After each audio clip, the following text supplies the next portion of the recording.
Hey guys, welcome back to Shire Shenanigans. My name is Nicole and I'm so glad to have you here. What I've got going on for you today is going to be a bit of a tutorial. So I've started kind of stretching my canvases over canvas stretching bars that I've been picking these up from my local craft store, office store. Gerald's has a lot of things. I'll see if I can link them down below for you guys. But these are like customizable stretching bars. They come in lots of different sizes. These are in inches. So you can you can mix match them to get the size that you need for your painting. But I was trying to find a nice way to like mount my painting. So I did this one. This is probably the best one I've done. It's got the drills kind of pulled over the edge, so when you look straight on it, you don't really see the canvas. And then this is like what the back looks like. You can paint this, and I might paint this so that you don't really like see the white canvas on it when it's hanging. But yeah, so I've been doing that, and I had a couple of friends ask for kind of a tutorial on what I do to do this. So I thought I would put it together. I've got, excuse me. So what you need your canvas stretcher bars. This canvas is, it's called Guinea Pig by Eve Izett. And it is a 12.6 by 16.5 inch canvas or a 32 by 42 centimeters. So when you are, the biggest thing, let's back up.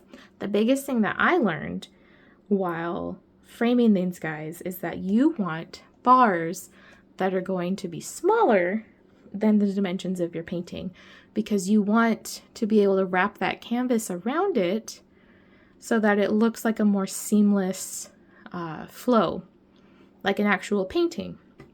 So for this one, this bottom side, the width is 12.6, so I got an 11. From what I found, you want at least an inch smaller than the dimension of your painting. So when I lay it down, you can kind of see how the drills keep going on the sides. So that means that they're going to wrap around the edges, but not too much, which is good. If I could have picked, I would have gone with like an 11.5, but they do things in whole sizes. So we went with an 11. And then on this side, top to bottom, it was 16.5.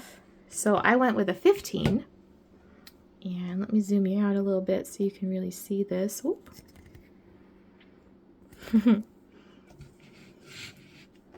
Maybe you really see it.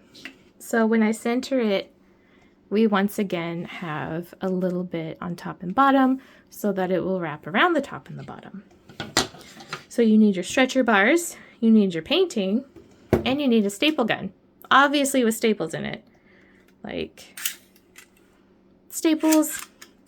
This one is a Surebonder trigger fire staple gun. I really like it. I'll of course show you guys how I use it. I will have this also linked down below. I did get it from Amazon, so you guys will be able to find it there too. It's very easy to use, very beginner friendly. I was a little nervous at first because, you know, you can really hurt yourself with a staple gun. But I got used to it, and I feel quite safe now using it. You will also need a hammer so that you can get things together. I'm actually going to go grab my hammer real quick. I'll be right back. Okay, I guess I say hammer, more like a rubber mallet because you don't want to like destroy it.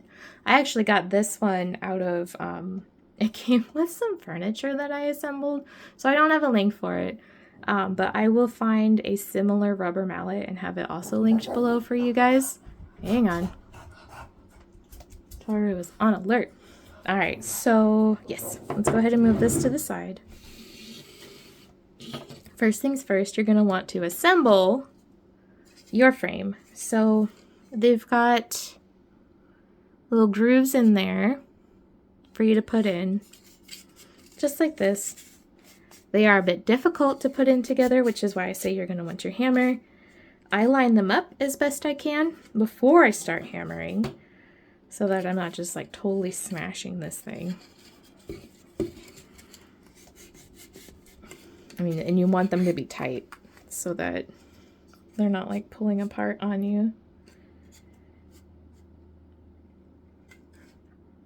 Yeah, so you line them up and then you're going to hammer them in. I'm going to go ahead and hammer off camera so you guys don't have to listen to that, and I will be right back. Magic! Okay, so after that you've got your frame all assembled. We've got our 15s and our 11s, and then when we lay it on top of this, you can definitely see that the drills are going to wrap around. So this is definitely the kind of nerve-wracking part, I guess, because you're not going to really be able to see the canvas when you flip it over. I apologize that this thing is filthy. This is an old finish. So you lay your bars down. And then honestly, there's probably a better science and things that you can do for this, but I really just kind of feel it. So we've got some stuff on the edges, and then like you can kind of tell, so I've got it pulled up here, but it definitely doesn't work down there. So we're going to scoot it down a bit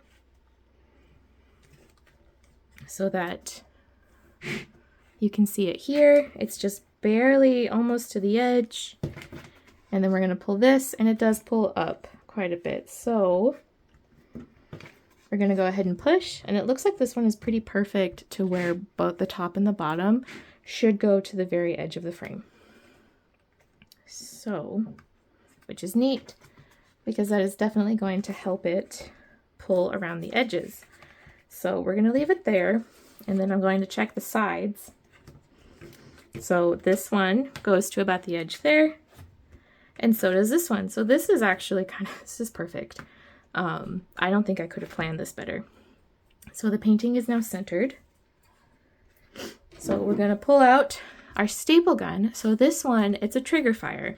So for it, you can actually, it has different options. You can have it set to trigger, and you can have it set to normal. So when it's set to trigger, you have to pull this trigger in order for it to launch the staple. When it's on normal, you're just gonna push this and it's gonna shoot staples all crazy. You can also change how much it pushes. So I have it set to the max so that it goes cleanly through our canvas and into the wood. I did try it before with it not quite all the way up on power, and the staples were like sticking out. So that's not what we want to go for. So with this, you're gonna pull or push this down.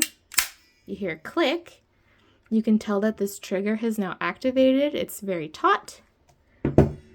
I set that down. And then I like to do top and bottom first, really to each their own. So we're going to pull this here. We know that our canvas can go to that very edge. We're going to kind of stay away from the corner right now. I'm going to show you how to do corners here in a minute. We're going to take our staple gun. I'm going to do it kind of close to the edge so that there's not a whole bunch of canvas flapping around. And then we're just going to fire. Boom. And we've got a staple in there. You can use as many or as few staples as you are comfortable with. I'm not going to tell you how to live your life. But basically, we're going to go ahead and staple. Just staple. This one did poke out a little bit. You can hammer those in when you're done. Like that one is not perfect, and that does happen.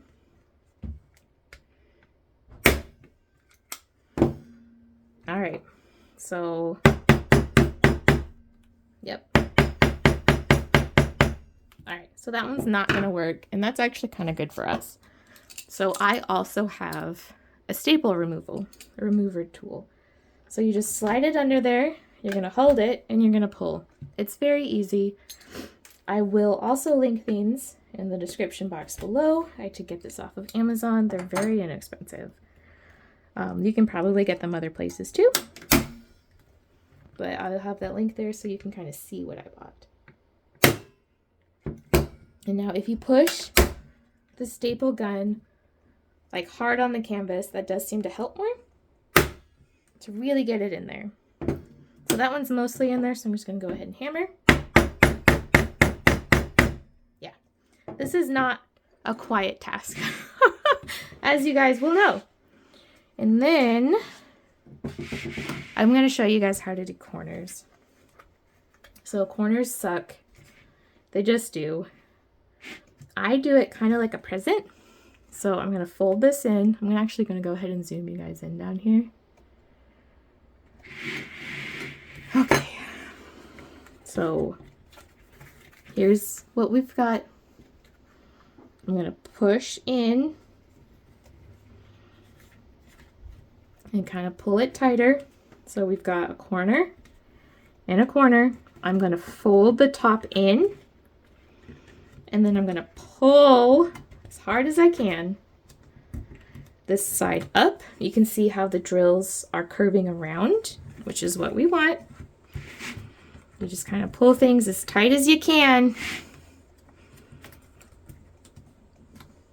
You're going to grab your staple gun, and then you're going to try and get a staple here so that it goes through both. This is definitely when you want your gun set to full power. And just put that baby in there. I like to do 2 just to really make sure that this is going to stay, because this is how you're going to get those nice clean corners. All right. And then I'm just going to go ahead and staple down this edge because we're here.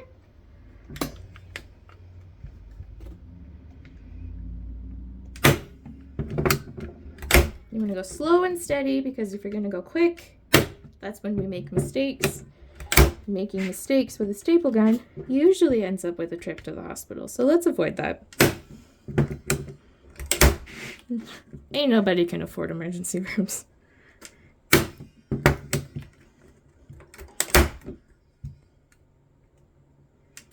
Alright, so that's another edge. We're going to turn.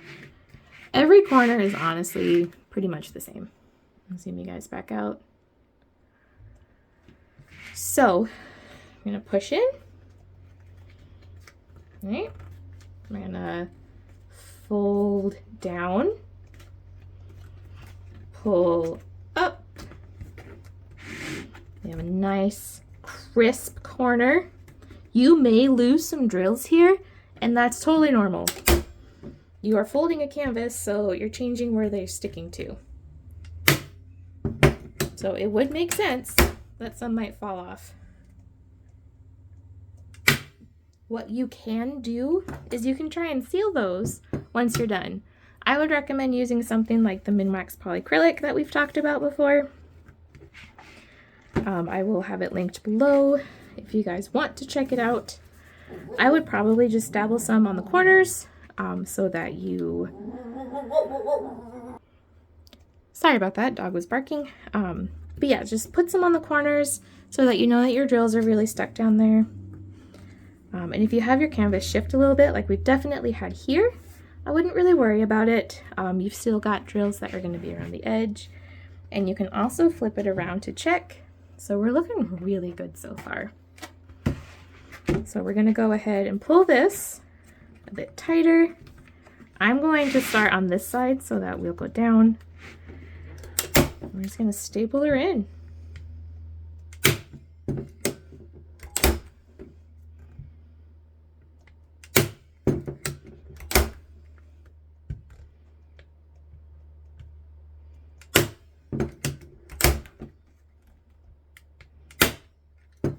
All right. Now your last side can definitely be complicated when it comes to corners. Like this one is going to be a little bit more difficult because we're not going to have as much range of motion on this canvas. But so just like all of the other ones, you push in, fold down, pull up as best you can, as tight as you can.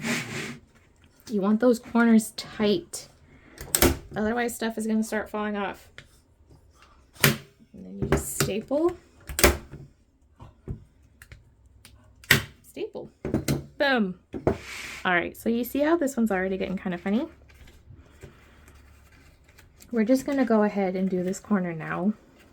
So we're going to push in as best we can like we did before. Fold down, pull up. It does take practice and it does take finagling, but I know you guys can do it. Then we're gonna staple, staple, boom. So that's gonna be your corners there. I'm actually gonna go ahead and pull this one out real quick. I don't like how that looks. It can be a little difficult to get your staple remover under, but just keep at it. So I'm gonna pull this one a little tighter over here. Actually, let's go ahead and just staple it down, starting on this side.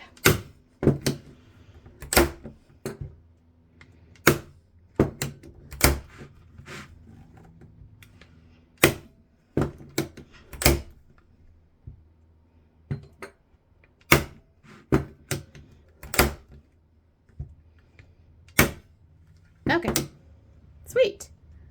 So that's our canvas stretched on here, and we're gonna do a big review. Ta-da! Look at that. So it is not nearly as tight as I think I would have liked it to be, but it is definitely more difficult to talk and do this at the same time, but that's okay.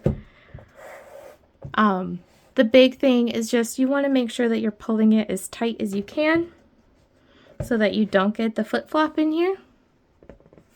Like I've got, my other ones are definitely much tighter, but maybe don't talk while you do this.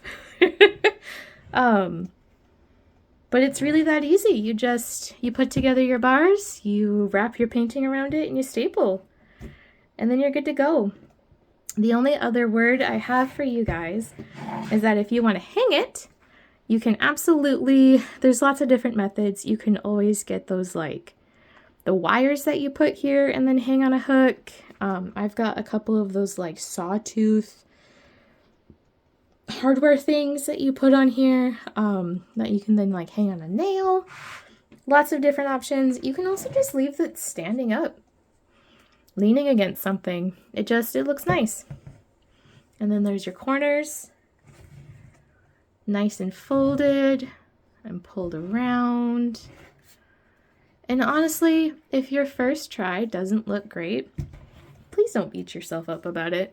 This is actually my second try with this particular painting. My first one, I bought bars that were way too big, and it looked nice, but it didn't look the way I wanted it to. So just play around with it. Have your trusty staple remover tool so that you can pull them out and start again. There's no shame in it. Staples are not that expensive. But now you guys are able to stretch and frame your own canvases at home to fit the way you want it to, and you don't have to pay a bunch of money to a framing shop to do it for you. So if you liked this tutorial, please, please, please, please give me a thumbs up. It absolutely helps get the channel out there. And let me know in the comments below if you've ever done something like this before. Have you ever stretched your canvas on bars? Have you ever tried to dry mount it yourself? I've seen some tutorials actually on YouTube that kind of help you learn how to do that, so you don't have to go to like Michael's or something and pay an insane amount of money for it. Or how do you hang your diamond paintings? I'd love to know. And as always, if you want to keep up with my crafting journey here on YouTube, you hit that subscribe button.